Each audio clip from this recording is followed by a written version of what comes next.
नमस्कार दोस्तों, मैं रवि प्रकाश एजुकेशन योद्धा यूट्यूब चैनल में आपका स्वागत करता हूं। आज हमारी ये यूपी स्पेशल की नेक्स्ट क्लास है। इस नेक्स्ट क्लास में हमने दो मुख्य टॉपिक को लिया है। जो पहला हमारा टॉपिक है खनिज संपदा, क्या है उत्तर प्रदेश की खनिज संपदा, और ये वन्य जीव आपका, और दूसरा का हमारा यूपी में वन्य संपदा। दो हमारे चैप्टर है, खनिज संपदा और वन्य संपदा। देखिए ये जो हमारा सेशन चल रहा है, इस सेशन को आप क्रांति सेशन भी बोल सकते हैं। कारण ये है कि देख रहे हैं ना कि हम एक एक दिन में आपको दो दो इम्पोर्टेंट, जो आपके यूपी के एग्जाम के पॉइंट ऑफ व्यू से जो इम्पोर्टेंट चैप्टर है उसको हम कवर कर रहे हैं, ताकि देखिए आप यूपी के सारे एग्जाम पेट, अभी 2022 का पेट भी आपका मई में आने वाला है। पेट का एग्जाम यूपी SSSC में पेट का एग्जाम मई में होने वाला है। फिर यूपी PCS का एग्जाम लगा हुआ है, BDO का एग्जाम लगा हुआ है, लेखपाल का एग्जाम लगा हुआ है। इस तरह से यूपी में कई सारे एग्जाम लगे हुए हैं। इसीलिए इस सेशन को हम क्रांति सेशन के नाम से कहा करके एकदम क्रांति लाने के लिए, मतलब यूपी स्पेशल में क्रांति लाने के लिए हम अपना ये सेशन शुरू कर रहे हैं। तो आइए इसी क्रांति क्लास में मैं आपका अब ये जो चैप्टर है खनिज संपदा, ये शुरुआत करते हैं। ठीक है, यूपी में खनिज संपदा के बारे में पढ़ेंगे। आइए देखते हैं। देखिए हमें पता है कि यूपी खनिज संपदा की दृष्टि से, जो यूपी है खनिज संपदा की दृष्टि से एक मध्यम श्रेणी का राज्य है। क्या है? एक मध्यम श्रेणी का राज्य है। और यूपी में राज्य खनिज निगम, कौन सा? राज्य खनिज विकास निगम 1974 में स्थापित किया। देखिए जो उत्तर प्रदेश है एक खनिज संसाधन की दृष्टि से मध्यम कोटि का राज्य है। कैसा राज्य है? मध्यम कोटि का राज्य। और इन्हीं मध्यम कोटि के राज्य के होने के कारण से उत्तर प्रदेश में जो खनिज विकास निगम की जो स्थापना की गई है ना, वो 1974 में किया गया। बात समझ में गई? अब देखा जाए कि 1998 में क्या है, 1998 में जो पहली खनिज वन नीति आई, जो क्या है, जो पहली खनिज नीति आई 1998 में यूपी सरकार के द्वारा पहली जो खनिज नीति है लागू की गई। इस खनिज नीति के माध्यम से उत्तर प्रदेश के 12 जिले, कितने जिले? उत्तर प्रदेश के 12 जिलों को खनिज की दृष्टि से रखा गया। कितने जिले? उत्तर प्रदेश के, इसको नोट करिएगा, 12 जिलों का नाम। उत्तर प्रदेश में खनिज की दृष्टि से 12 जिलों को शामिल किया है, जिसमें से पहला है हमारा प्रयागराज, बांदा, झांसी, हमीरपुर, ललितपुर, महोबा, जालौन, चित्रकूट, चंदौली, मिर्जापुर, सोनभद्र। क्लियर होगी बात? फिर से देखिए कौन कौन से है। प्रयागराज, बांदा, झांसी, हमीरपुर, ललितपुर, महोबा, जालौन, चित्रकूट, चंदौली, मिर्जापुर, सोनभद्र। इस तरह से खनिज की दृष्टि से 12 जिलों को उत्तर प्रदेश में रखा गया है। बात क्लियर होगी? हम यहाँ केवल फैक्ट की बात करेंगे। आइए अब देखिए जो आपका यूपी है, यूपी में बलुआ पत्थर, चूना पत्थर उत्पादन में यूपी का देश में सेकेंड स्थान रखता है। जो उत्तर प्रदेश सबसे ज्यादा बलुआ पत्थर और चूना पत्थर होता है, जो पूरे देश में कितना है, सेकेंड स्थान रखता है। बात क्लियर होगी? यहाँ दूसरा फैक्ट। आइए अब हम कुछ फैक्ट और देखेंगे। जो कोयला है ना, उत्तर प्रदेश में कोयला कहां से निकाला जाता है? सिंगरौली, सोनभद्र में एक सिंगरौली क्षेत्र है, वहां से क्या होता है, उत्तर प्रदेश में कोयला निकाला जाता है। बक्साइट कहां से निकाला जाता है? बांदा और चंदौली से। दो खनिज महत्वपूर्ण कौन कौन से है? कोयला कहां से निकाला है? सिंगरौली, सोनभद्र एरिया से। जो बक्साइट है कहां से निकाला जाता है? बांदा और चंदौली से। ये दो इंपॉर्टेंट थे। और भी आगे देखिए डोलोमाइट कौन सा है? डोलोमाइट कहां से निकाला जाता है? मिर्जापुर और बांदा से। कहां से? मिर्जापुर। देखिए एक आप हम जो एग्जाम में पूछा गया है ना खनिज, उन खनिजों का मैंने नाम लिखा है और जिला लिखा है कि किस जिले में सबसे ज्यादा पाए जाते हैं। तो इस तरह आप भी नाम लिखिएगा और जिला लिखिएगा। जिला लिखने के बाद से आप उसका एक क्रम से सजा लीजिएगा। आइए डोलोमाइट किस कौन से जिले में? मिर्जापुर और बांदा में। अब देखिए हीरा कहां पाया जाता है? हीरा बांदापुर और मिर्जापुर। कहां? बांदापुर और मिर्जापुर। सोना कहां पाया जाता है? शारदा और रामगंगा नदी के बालू के कणों में। कहां पाया जाता है? शारदा नदी और रामगंगा नदी के बालू के कणों में। और ललितपुर और सोनभद्र में क्या है? सोना पाया जाता है। क्लियर होगी बात? अब जो हमारा अगला खनिज है जिप्सम कहां पाया जाता है? झांसी और हमीरपुर। जिप्सम कहां पाया जाता है? झांसी और हमीरपुर में। यूरेनियम कहां पाया जाता है? अगला हमारा है यूरेनियम। आपका यूरेनियम पाया जाता है ललितपुर में। ठीक है, क्लियर होगी बात? आगे हमारा है संगमरमर। संगमरमर कहाँ है? मिर्जापुर सोनभद्र। कहाँ है? मिर्जापुर सोनभद्र। बात क्लियर हो गई।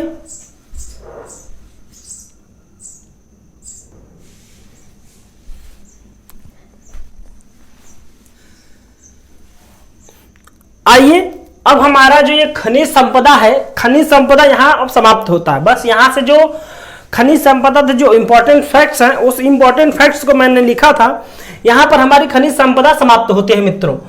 अब देखिए जो हमारा अगला चैप्टर है, ये वन संपदा रिपोर्ट। क्या है हमारी अगला जो चैप्टर है वन संपदा। देखिए वन संपदा रिपोर्ट, देखिए जो मैं यहाँ आज लिखूंगा जो फैक्ट, ये फैक्ट से आपको एग्जाम में बहुत सारे क्वेश्चन आते रहते हैं, ठीक है ना। तो जो ये वाला हमारा फैक्ट है, इस वाले फैक्ट को आप एकदम हूबहू ऐसे ही कॉपी में लिखिए और आप एग्जाम में नंबर गेन करने के लिए तैयार हो जाइए, ठीक है। क्योंकि जो ये हमारा फैक्ट है ना, ये फैक्ट आपको मैंने बहुत ही अलग अलग आपको सोर्सों से यहां निकाल करके मैं लाया हूं, ताकि एकदम आपको एग्जाम के यूपी के एग्जाम में कहीं से ना कहीं से यहां से प्रश्न मिलते हैं। ये जितने मैंने फैक्ट लिखे हैं ना, आपको आप जब को मैं पढ़ाऊंगा तो आपको लग जाएगा कि ये बहुत ही इंपॉर्टेंट है। देखिए इसको मैं बार बार जो इसलिए दे रहा हूं ना कि कहीं ना कहीं एग्जाम में आपको ज्योग्राफी में कहीं ना कहीं आपको एग्जाम में पूछ लिए जाते हैं, ठीक है।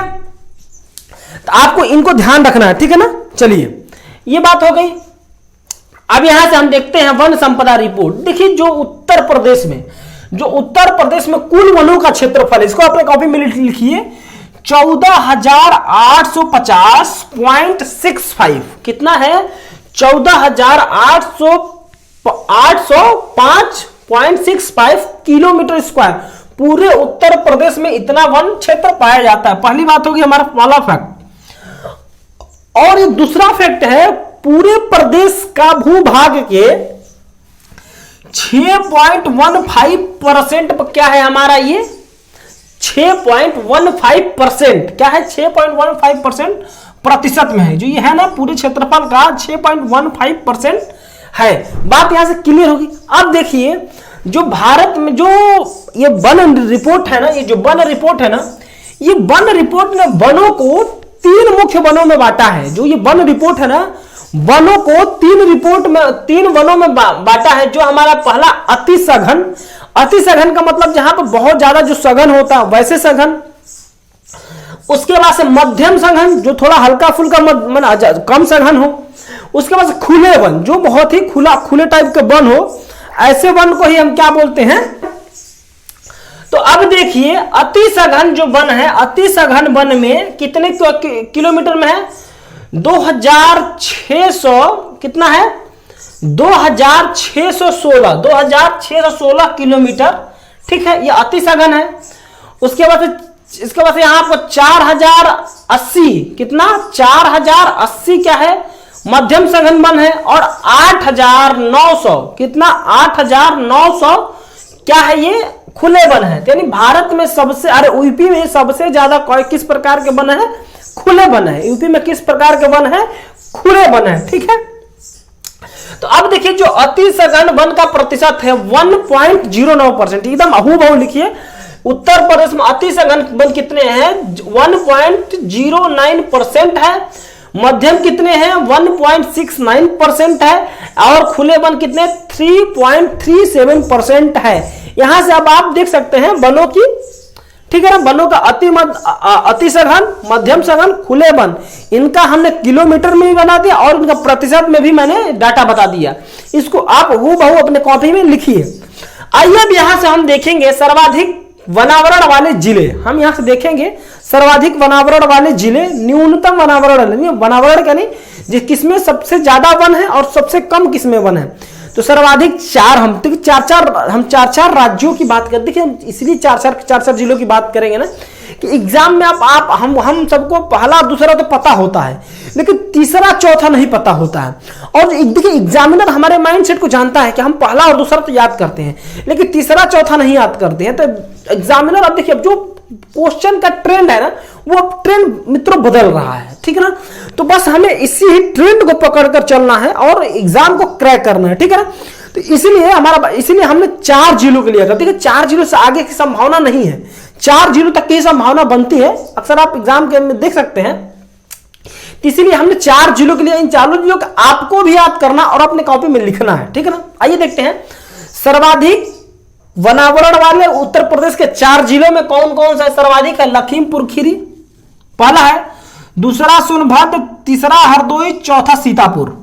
ये 4 जिले जो ऐसे हैं सबसे क्या है, ज्यादा वन वाले जिले हैं उत्तर प्रदेश के। बात क्लियर। सबसे कम 4 जिले कौन कौन से हैं, तो पहला पे हमारा आता है सबसे कम में भदोही, उसके बाद से गाजियाबाद, उसके बाद से गौतम बुद्ध नगर, उसके बाद से बागपत। क्लियर हो गई, सबसे कम वनावरण वाले जिले। क्लियर हो गया। अब देखिए ये तो अब क्षेत्रफल में जो हम पढ़े नहीं, क्षेत्रफल में पढ़ रहे हैं, किसमें पढ़ रहे हैं, क्षेत्रफल में पढ़ रहे हैं। अब जो हम पढ़ेंगे सर्वाधिक वनों वाले जिले प्रतिशत में, किसमें, अभी तक हम क्षेत्रफल में पढ़े, अब हम पढ़ेंगे प्रतिशत में। तो आइए देखते हैं सर्वाधिक वन वाले जिले प्रतिशत में कौन कौन है। पहला है जिला प्रतिशत में सोनभद्र है, चंदौली है, पीलीभीत है, मिर्जापुर। यानी प्रतिशत की दृष्टि से ये 4 जिले सर्वाधिक जिसमें वनों का प्रतिशत अधिक है। आइए देखते हैं सबसे कम वन वाला जिला, जो जिनमें प्रतिशत की दृष्टि से किस जिलों में परसेंटेज की दृष्टि से सबसे कम वन है। उसमें पहला है हमारा भदोही, दूसरा है मैनपुरी, तीसरा है देवरिया, चौथा है बदायूं। क्लियर बात। तो ये डाटा हमने लिखा, इस डाटे को आप अपने कॉपी में ऐसे ही लिखिए, बात क्लियर होगी। अब आइए तीसरा डाटा हमारा क्या है। यूपी में प्रथम वन नीति 1952 में और दूसरा वन नीति 1988 में, ये लिख लीजिए। यूपी में जो पहली वन नीति बनाई गई थी 1952 में और द्वितीय जो वन नीति बनाई गई थी 1988। देखिए हमने अक्सर प्रथम, द्वितीय, तृतीय, चतुर्थ लिया है। तो जहां हमें लगता है कि जहां 4 तक काम बन सकता है वहां 4 तक लिया है, जहां लगता है कि 2 तक काम बन सकता है 2 तक मैंने लिया है, ठीक है ना। तो देखिए यहां 2 तक आपका काम बन जाता तो मैंने 2 लिया है, बात क्लियर। अब देखिए यूपी में वृक्षारोपण और वन्य जीव संरक्षण, उत्तर प्रदेश में वृक्षारोपण और वन्य जीव संरक्षण के लिए एक पुरस्कार दिया जाता है। क्या दिया जाता है, एक पुरस्कार दिया जाता है आपका वृक्ष बंधु पुरस्कार। ये बार बार एग्जाम में पूछ लेता है वृक्ष बंधु पुरस्कार किस राज्य से संबंधित है, ठीक है, पहला बात। फिर दूसरा बात पूछ लेता है वृक्ष बंधु जो पुरस्कार है किस क्षेत्र में दिया जाता है, यह प्रश्न बन सकता है। वृक्ष बंधु पुरस्कार उत्तर प्रदेश में कब शुरू किया गया, यह भी प्रश्न बन सकता है। तो यहां देखिए प्रश्नों के कैसे कैसे टाइप है ना, उस टाइपों का भी मैं जिक्र कर रहा हूं, ठीक है। तो इन टाइपों को भी आपको ध्यान में रख करके पूरा डिटेल्स में लिखना है। तो आइए देखते हैं जो वृक्ष बंधु पुरस्कार है 2007 से 2008 में आरंभ किया गया। पहली बात, वृक्ष बंधु पुरस्कार 2007 से 2008 में आरंभ किया गया और वृक्षारोपण और वन्य जीव संरक्षण के लिए दिया जाता है। किसके लिए दिया जाता है, वृक्षारोपण और वन्य जीव संरक्षण के लिए दिया जाता है। क्लियर है ये बात। आइए अब इसी साल क्या है 2007-8 में ही ऑपरेशन ग्रीन चलाया गया था। क्या चलाया गया था, ऑपरेशन ग्रीन का संचालन किया गया था। ऑपरेशन ग्रीन क्या, ऑपरेशन ग्रीन क्या था, यानी पौधों को बड़ा माने वृक्षारोपण अधिक से अधिक लगाना, यही क्या था ऑपरेशन ग्रीन, ठीक है ना। तो इसी वर्ष क्या चलाया गया था, ऑपरेशन ग्रीन। देखिए एकदम फैक्ट मैं लिखा हूं, बात क्लियर होगी। अब आइए हम बात करते हैं उत्तर प्रदेश में वनों के। देखिए उत्तर प्रदेश में मेनली 3 प्रकार के वन पाए जाते हैं। हमें पता है ना उत्तर प्रदेश क्या है, उत्तर प्रदेश जो है क्या है, भारत का उत्तर का प्रदेश है, मतलब उत्तर में है ये, ठीक है। तो उत्तरी प्रदेश है। तो यहां मेनली आपको कैसे वन पाए जाते हैं, उष्णकटिबंधीय नम पर्णपाती वन। पहला जो हमारा पाया जाता है उष्णकटिबंधीय नम पर्णपाती वन, फिर उष्णकटिबंधीय शुष्क पर्णपाती वन। दोनों, एक होता है नम पर्णपाती वन, एक होता है शुष्क पर्णपाती वन। नम पर्णपाती जिसमें नमी की मात्रा होती है, शुष्क यानी जिसमें नमी की मात्रा कम होती है, वैसे वन भी यहाँ पाए जाते हैं। और एक होता है उष्णकटिबंधीय कटीले झाड़ियां, और उत्तर प्रदेश में उष्णकटिबंधीय कटीले झाड़ियों के भी पौधे पाए जाते हैं। बात क्लियर होगी। आइए यहां तक हमने आपको बात की वनों के प्रकार के उत्तर प्रदेश। अब देखिए जो उत्तर प्रदेश का राजकीय पक्षी सारस है ना, सारस या क्रॉच है, यह जो है क्या एक संकटाग्रस्त पक्षी के प्रजाति में है, संकटाग्रस्त पक्षी के प्रजाति में है। और यह पूरे विश्व में सारसों की संख्या पाए जाने में केवल उत्तर प्रदेश में 40% पाए जाते, पूरे विश्व में जितना सारस या क्रॉच पाए जाते हैं उसका 40% उत्तर भारत के केवल उत्तर प्रदेश में पाया जाता है। बात क्लियर हो गई ना। आइए अब देखिए दूसरा फैक्ट उत्तर प्रदेश ये पूछता है, जो उत्तर प्रदेश की जो गंगा नदी है, गंगा नदी में भारत का राष्ट्रीय जलीय जीव, गंगा नदी में भारत का राष्ट्रीय जलीय जीव माने डॉल्फिन। क्या है? डॉल्फिन। इसी डॉल्फिन को सुसु बोलते हैं। क्या बोलते हैं? इसी डॉल्फिन को सुसु बोलते हैं। और जो ये जो सुसु माने जो डॉल्फिन है, यह डॉल्फिन क्या है? प्रयागराज से वाराणसी के बीच में सबसे ज्यादा पाई जाती है। क्या है? प्रयागराज की वाराणसी में सबसे ज्यादा पाई जाती है। देखिए कितना सौभाग्य का बात है जो हमारा स्टूडियो है। स्टूडियो में आज पर्यावरण से रिलेटेड चल भी रहा है और आपको बार बार वीडियो में दिख रहा है कि हमारे स्टूडियो में गौरैया पक्षी भी आ रही है। तो ये आप लोगों के लिए बहुत ही, गौरैया का आना घरों में बहुत ही शुभ संकेत माना जाता है, यानी हम लोगों के लिए शुभ है। ठीक है ना? यानी यहां से आप मान सकते हैं कि हमारा सिलेक्शन इन्हीं क्वेश्चनों से हो जाने वाला है। आइए हम अपने टॉपिक पे आते हैं। ठीक है, आइए देखिए अब यहां देखते हैं कि एटा में पटना पक्षी विहार। आप देखिए एटा में एक पटना पक्षी विहार है जिसको क्या है? अभ्यारण्य घोषित किया गया है। एक उत्तर प्रदेश का एटा जिला है। एटा जिला में एक पटना पक्षी विहार है। क्या है? एटा जिले में पटना पक्षी विहार है। पटना पक्षी विहार को अब क्या कर दिया गया है? अभ्यारण्य, वन्यजीव अभ्यारण्य घोषित कर दिया गया है। क्या कर दिया है? वन्यजीव अभ्यारण्य घोषित कर दिया है। बात क्लियर?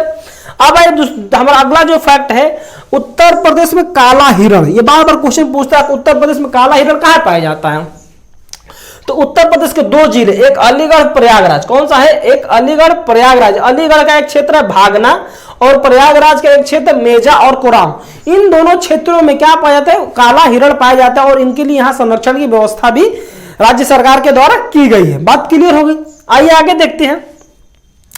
अब देखिए जो यहां से हमारा शुरू हो रहा है ना, बहुत इंपॉर्टेंट फैक्ट शुरू हो रहा है। क्या रहा है? बहुत इंपॉर्टेंट फैक्ट शुरू हो रहा है। इसको देखिएगा, उत्तर प्रदेश में एक राष्ट्रीय उद्यान। क्या है? उत्तर प्रदेश में एक राष्ट्रीय उद्यान, 3 टाइगर रिजर्व। अभी हम चर्चा करेंगे कौन कौन सा टाइगर रिजर्व है, कौन सा राष्ट्रीय उद्यान है, सबकी चर्चा यहां होगी। तो आप देखिए यहां पर एक राष्ट्रीय उद्यान, 3 टाइगर रिजर्व, 2 प्राणी उद्यान। क्या है? 2 प्राणी उद्यान, 11 वन्यजीव विहार। 11 कितने हैं? वन्यजीव विहार है और 13 पक्षी विहार है। क्या है? 13 पक्षी विहार है। क्लियर होगी बात? अब आइए देखिए, कानपुर लखनऊ में प्राणी उद्यान है। अभी हम प्राणी उद्यान की चर्चा कर रहे थे ना, तो कानपुर लखनऊ में प्राणी उद्यान है और एक अशफाक उल्लाह का प्राणी उद्यान गोरखपुर में बनाया जा रहा है। ठीक है, कहां कहां है? कानपुर और लखनऊ में प्राणी उद्यान तो परमानेंट है ही, लेकिन गोरखपुर में अशफाक उल्लाह खां प्राणी उद्यान बनाया जा रहा है जो उत्तर प्रदेश का तीसरा प्राणी उद्यान होगा। बात क्लियर हो गई? तो अब देखिए यहां से आपका जो एग्जाम में पूछता है, बार बार एग्जाम में देखिए जो यूपी के करंट से क्वेश्चन पूछेगा, पूछ देगा कि अशफाक उल्लाह का प्राणी उद्यान कहां है? तो ये कहां बनाया जा रहा है? गोरखपुर जिले में। आप इसको याद रखिए, जो उत्तर प्रदेश का तीसरा प्राणी उद्यान होगा। बात क्लियर हो गई? आइए आगे हम देखते हैं। देखिए दुधवा राष्ट्रीय उद्यान लखीमपुर खीरी। क्या है? दुधवा राष्ट्रीय उद्यान लखीमपुर खीरी। यह क्या कब स्थापित किया था? 1977 में स्थापित किया गया। कितने में? 1977 में स्थापित किया। इसको ये देखिए, जो दुधवा राष्ट्रीय उद्यान है ना, ये बार बार पूछता है। ये दुधवा राष्ट्रीय उद्यान बहुत मोस्ट इंपॉर्टेंट है। किस जिले में है? लखीमपुर खीरी में है। इसको अपने कॉपी में आप नोट करिए।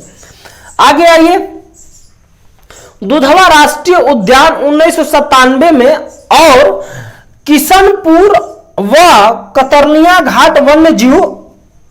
2 बातें ध्यान रखिएगा। राष्ट्रीय उद्यान को दुधवा राष्ट्रीय उद्यान को 1997 में, किशनपुर व कतरनिया घाट वन्य जीव विहार को टाइगर रिजर्व क्या बनाया गया? टाइगर रिजर्व बनाया गया। और बिजनौर के अमनगढ़ को टाइगर रिजर्व का बफर क्षेत्र घोषित किया गया। मैं भी बता रहा हूं, दुधवा राष्ट्रीय उद्यान को 1897 में और किशनपुर और कतरनिया घाट वन्य जीव विहार को राष्ट्रीय रिजर्व क्या जो राष्ट्रीय टाइगर रिजर्व है वो उसको घोषित किया गया है।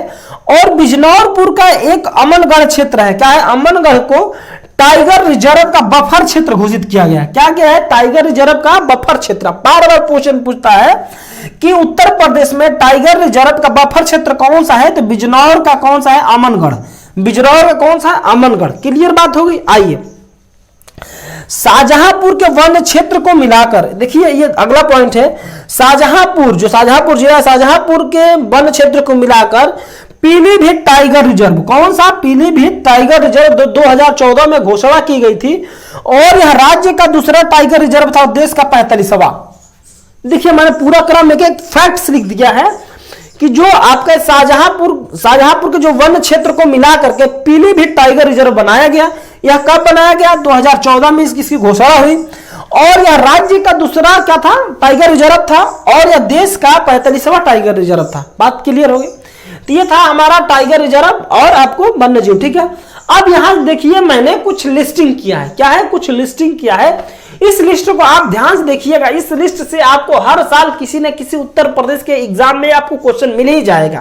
तो इसलिए दोस्तों आपसे बार बार रिक्वेस्ट है कि इसको आप जी मर के चाहे जैसे हो इसको आप क्या करेंगे? याद करेंगे। क्लियर बात होगी? आइए अब हम देखते हैं उत्तर प्रदेश का हमने क्या है? वन्य जीव बिहार, यानी वन्य जीव बिहार किसके वन्य जीव बिहार? उत्तर प्रदेश के वन्य जीव बिहार है।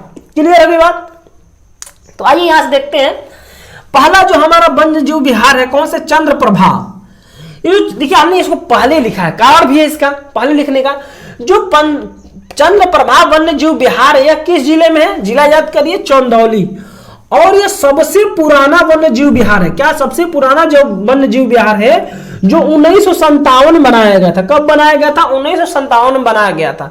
तो ये चंद्रप्रभा है, बार बार आपको एग्जामों में पूछा गया जाने वाला क्वेश्चन है। अब यहाँ से तीन क्वेश्चन है कि चंद्रप्रभा वन्य जीव बिहार कहाँ है? तो चंदौली में। चंदौली में कौन सा वन्य जीव बिहार? चंद्रप्रभा है।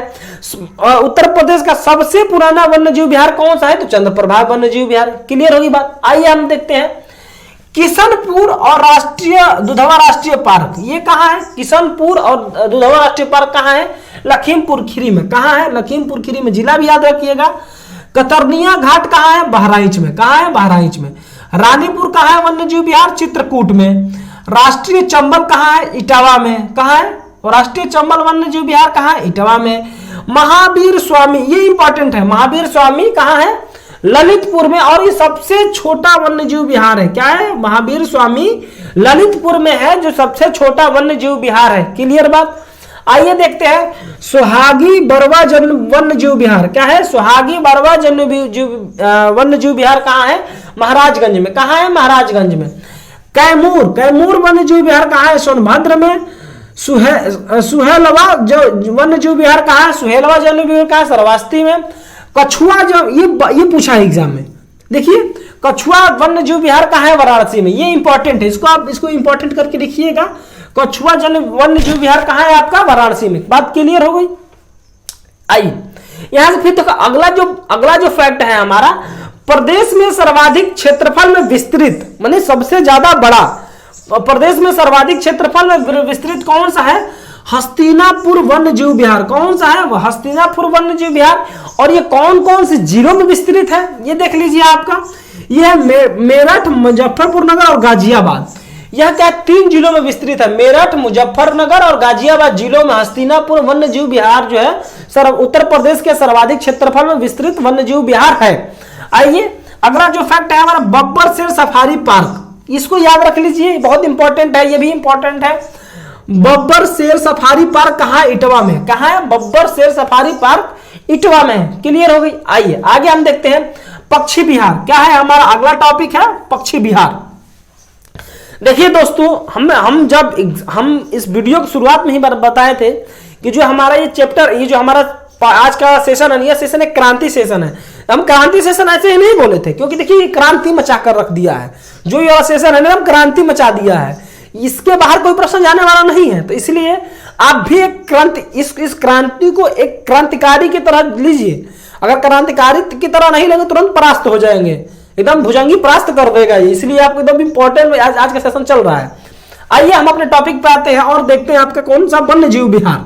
कौन सा है? वन्य जीव बिहार। वन्य जीव बिहार में बाबू जो सबसे हमारा है कौन सा है? नवाबगंज। कौन सा है? नवाबगंज जो वन्य जीव बिहार है यह उन्नाव जिले में है। कहाँ है? उन्नाव जिले में जो सबसे पुराना वन्य जीव बिहार है और इसकी स्थापना 1984 में की गई थी। किसमें की गई थी? 1984 में। क्लियर हो रही है बात? अब देखिए बखीरा वन्य जीव बिहार। क्या है? बखीरा बखीरा पक्षी बिहार कहाँ है आपका? ये संत कबीर नगर। कहाँ है? संत कबीर नगर। क्लियर हो गया? समान पक्षी बिहार कहाँ है? मैनपुरी। कहाँ है? समान पक्षी बिहार कहाँ है? मैनपुरी। पार्वती अरंगा, कहाँ है पार्वती अरंगा? ये गोंडा में है। कहाँ है? गोंडा में। जयप्रकाश नगर, जयप्रकाश नगर गोंडा में है। यह वहां पर क्या है? पश्चिम बिहार है। विजय सागर पश्चिम बिहार, ये 2 डिस्ट्रिक्ट में बसा फैला हुआ है, महोबा और हमीरपुर में। कहा? महोबा और हमीरपुर में विजय सागर पश्चिम बिहार 2 डिस्ट्रिक्ट में फैला हुआ है। देखिए पटना, पटना में जो पटना जो पश्चिम बिहार है यह एटा जिले में है। क्या है? पटना से आप बिहार मत चले जाइएगा, मैं बार बार कह रहा हूं। हम बिहार से मन है लेकिन आप बिहार न जाइएगा, बिहार जाने का मतलब यहाँ कुछ नहीं है। जो पटना है ना, पटना पश्चिम बिहार का है, उत्तर प्रदेश का एक जिला है एटा, वहां पे है। जो सबसे छोटा, ये इंपॉर्टेंट हो जाता है यहाँ। क्या देखिए, जो यूनिक होगा ना, जो थोड़ा बहुत कहीं ना कहीं यूनिक होगा वो इंपॉर्टेंट हो जाता है। ठीक है, तो जो सबसे पुराना ये इंपॉर्टेंट है आपका, ये इंपॉर्टेंट, सबसे छोटा है। क्लियर होगी बात? अब आइए सुरहा ताल, बागी बलिया। आप बागी बलिया जाइए, वीरों की धरती, जवानों का देश, बागी बलिया उत्तर प्रदेश। ठीक है ना? जहां के लोग बड़े एक क्रांतिकारी होते हैं, इसलिए क्रांतिकारी होते हैं क्योंकि वहां की जो मिट्टी है वो भी क्रांतिकारी होती है। आगे हम देखते हैं आपके मोदी जी भी, योगी जी भी, सब लोग बलिया के मुरीद हैं, क्योंकि बलिया की एक कड़कड़ में क्या है? बगावत रहती है। आपको पता होगा। देखिए ये टॉपिक थोड़ा बहुत मैं बता दूं कि वहां जो सबसे पहले जो पैरेलल गवर्नमेंट चली थी, बलिया में ही चली थी, चित्तू पांडे ने चलाया था। तो इसलिए आज यहाँ इसमें बलिया का आ गया। तो बलिया का जो एक चर्चा तो मैंने कर दिया। जो सुरहा ताल है, सुरहा ताल को क्या बोलते हैं? लोकनायक जयप्रकाश। देखिए जो लोकनायक जयप्रकाश थे ना, जो लोकनायक जयप्रकाश नारायण जो ये थे, उन्हीं के अब सुरहा ताल को नाम बदल कर रख दिया है लोक नायक जयप्रकाश नारायण पश्चिम बिहार, उसका नाम है पूरा, जो बलिया में है। इन्होंने भी, ये भी एक क्रांतिकारी ही थे जो इंदिरा गांधी जी की सरकार को हिलाकर रख दिया था। ठीक है ना? सबसे पहले इन्हीं गिरफ्तारी हुई थी, यही के चंद्रशेखर जी रहने वाले थे। तो मित्रों ये जो बागी बलिया है ना, ये शुरू से बगावत की धरती रही है। ठीक है, आइए अब हम आगे देखते हैं। लाख बहोसी, क्या है? लाख बहोसी। जो लाख बहोसी है यह कहाँ है? कन्नौज में। कहाँ है? सबसे बड़ा पश्चिम बिहार, ये भी इंपॉर्टेंट। क्या है? देखिए ये भी इंपॉर्टेंट, और जो इंपॉर्टेंट है मैं लिखता जा रहा हूं। ठीक है, लाख बहोसी ये कन्नौज में है, पश्चिम बिहार। ये कहाँ सबसे बड़ा है? भीमराव अंबेडकर, क्या है? भीमराव अंबेडकर कुंडा। अभी आप सुन रहे होंगे, माने आप ये राजनीतिक क्षेत्र से आया था, कुंडा में, कुंडा चर्चित रहा था। उसकी कौन से जिले में? प्रतापगढ़ जिले में। ठीक है ना? ये बात आ गई। आइए साड़ी पश्चिम बिहार कहाँ है? हरदोई। साड़ी साहब मत समझ लिए पहनने वाली साड़ी नहीं है, ये साड़ी पश्चिम बिहार है, जो कहाँ है? हरदोई में है। यह समसपुर पश्चिम बिहार, रायबरेली। कहाँ है? रायबरेली। समसपुर कहाँ है? रायबरेली। सूर सरोवर पश्चिम बिहार कहाँ है? आपका आगरा जिले में। कहाँ है? आगरा जिले में। और ओखला पश्चिम बिहार, ओखला पश्चिम बिहार कहाँ है? आपका गाजियाबाद और गौतम बुद्ध नगर, 2 नगरों में फैला हुआ, 2 जिलों में फैला हुआ है। ठीक है ना? तो जो आज का हमारा यह क्रांति सेशन था, यह क्रांति सेशन यहाँ पर समाप्त होता है। और मैं देखिए, मैं दावे के साथ कह सकता हूं ना दोस्तों कि ये एग्जाम को पॉइंट ऑफ व्यू से बहुत ही इंपॉर्टेंट है। ठीक है, तो इसलिए आपसे मैं बार बार कह रहा हूं कि हमारी वीडियो को आप देखें और अपना एक नोट्स बनाएं, यूपी स्पेशल का एक नोट्स बनाएं, और नोट्स बनाकर आप एक बार एग्जाम देकर देखिए। तो ये नहीं हम आपको एक क्रांतिकारी बना दे, तो जो कहना, जो कहिएगा वो। ठीक है, तो आइए दोस्तों, अब हमारा आज का यहाँ सेशन समाप्त हुआ। कल का जो हम सेशन लेंगे वो उत्तर प्रदेश के परिवहन से रहेगा। किससे रहेगा? उत्तर प्रदेश के परिवहन से रहेगा। हम कल की जो चर्चा करेंगे उत्तर प्रदेश के परिवहन से करेंगे। तो आइए यूपी स्पेशल को हम यहीं समाप्त करते हैं, और फिर हर बार की बात जैसे मैं आपसे निवेदन करता हूं, आप हमारी वीडियो को ज्यादा से ज्यादा शेयर, लाइक, सब्सक्राइब, कमेंट जरूर करें। ठीक है दोस्तों, थैंक यू और थैंक यू सो मच।